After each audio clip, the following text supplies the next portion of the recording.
আসসালামু আলাইকুম রহমতুল্লাহ বারাকাতুহু। সম্মানিত মুসল্লিয়ান ইকরাম, ফেসবুক বন্ধুরা, আসলে আমরা প্রত্যেকটি প্রাণী মৃত্যুর স্বাদ গ্রহণ করতে হবে। আল্লাহ রাব্বুল আলামিন বলেছেন যে কেউ দুনিয়াতে থাকবে না, সবাইকে মৃত্যুর গ্রহণ করতেই হবে।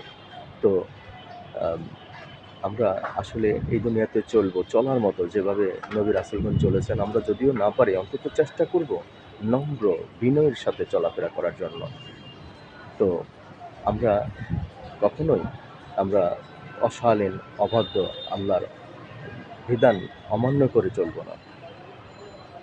কারণ এই দুনিয়াটা ক্ষণিকের জন্য, যেখানে চিরস্থায়ী থাকতে হবে সে দুনিয়ার কথা একটু ভেবে দেখুন। কারণ আল্লাহ রাব্বুল আলামিন আমাদেরকে এই দুনিয়াতে পাঠিয়েছেন একমাত্র স্রেফ আল্লাহর ইবাদত করার জন্য, আল্লাহর দাসত্ব করার জন্য, আল্লাহর গোলামি করার জন্য, অন্য কোনো কিছু নয়। সুতরাং আমরা অন্য কিছু করে আমরা জাহান্নাম ছাড়া আমাদের আর নসিবে কোনো কিছুই জুটবে না। কারণ মৃত্যু আমাদের অবধারিত। যে কোনো মুহূর্তে যে কোনো জায়গায় আমাদের মৃত্যু হতে পারে। তাই মৃত্যুর জন্য সবসময় আমাদেরকে প্রস্তুত থাকতে হবে। আল্লাহ আমাদেরকে সকলকে হেফাজত করুক এবং এবং আমাদেরকে দুনিয়ার কল্যাণের জন্য আমাদেরকে আল্লাহ যেন দুনিয়ার এবং আখিরাতের যেন কল্যাণের জন্য আমাদেরকে যেন কবুল করেন।